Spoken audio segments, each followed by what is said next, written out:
Usikae mwaka hujamkaribisha mchungaji wako kwako. Amina.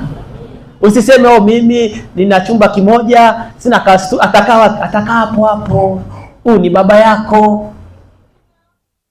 Inawezekana funguo za kupata chumba na sebule zipo kwenye kumkaribisha. Oh, mimi atakaa mkeka kwenye mchungaji. Ndio, atakaa kwenye mkeka, mkaribishe. Bwana asifiwe.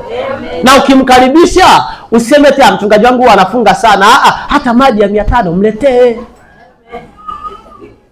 Amina. Amen. Amina. Amen. Sema mimi hoja mchungaji bwana atakaa wapi? Ngoja nikipata chumba kikubwa 2 ndo atakaa. Hata kama chumba chako ni cha giza, umeweka mkeka kuna vumbi, mkaribishe. Huwezi kujua huyu mwanamke Mshunami funguo za kupata mtoto zilikuwa zipo kwenye maombi. Zilikuwa zinasubiri akikutana na mtu wa Mungu, akamkaribisha nyumbani kwake. Akampa chakula kizuri akala. Alafu akatamka neno. Na alipotamka tu, haikujalisha mzee umri umekwenda wala mama umri umekwenda, walipata mtoto. Bwana atusaidie. Bwana atusaidie. Shida yako na wewe naye unawaza mchungaji akija kwako, hata jimbo la kwaya huna.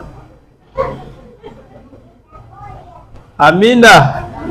Yaani hata nyimbo nayoimba Yesu huna. Zote unazo zile nyimbo zenu za kumkauka tu. Bwana atusaidie. Lakini kama hivyo kawaida jamani, ukitaka kumkaribisha mgeni, unaandaa mazingira. Tunayaweka sawa. Kama kapazia kachafu unakatoa. Si ndio hivyo? Basi andaa mazingira mkaribishe. Mwambie mchungaji, siku fulani karibu nyumbani. Tukimaliza ibada, nimeandaa chakula. Karibu nyumbani. Kuna vitu vingine akifika mwenyewe akiona mazingira asema, Mungu nilikuwa namwombea huyu apate kazi, lakini kwa hili niloliona, Mungu nabadilisha maombi. Mungu mtendee kitu fulani. Unashangaa hilo ndio ilikuwa hitaji lako kubwa, ghafla linatokea. Kwa nini? Umemkaribisha mchungaji kwako. Eti huyo mchungaji anakujaje ghetto? Hata kama ni ghetto, kwanza usipaite kwako ghetto. Sema amina.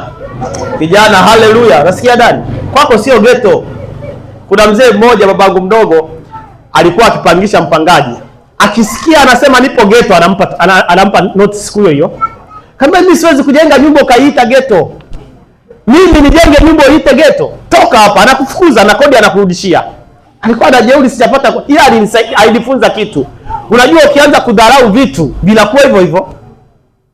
Bwana asifiwe. Chumba chako usipaite getoni. Haleluya. Ghetto ni kwa wauni. Wewe ni mtumishi wa Bwana, sema niko nyumbani kwangu. Bwana asifiwe. Sema nipo wapi?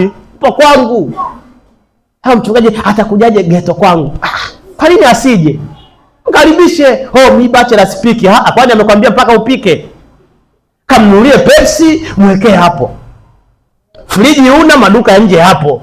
Ya baridi mwekee hapo. Bwana mchungaji, bwana nitaka uone napokaa. Mimi nakaa hapa kijana wako. Anakisha kunywa kasoda akimaliza. Mungu anampa ombi la kukuombea. Bwana kijana huyu mbariki. Nikirudi asikae chumba hiki ambacho hakina umeme. Bwana umpe chumba kingine. Lakini umpe na kiwanja. Umpe na nyumba. Alafu nashangaa baada ya miaka michache tu upo kwako. Haleluya.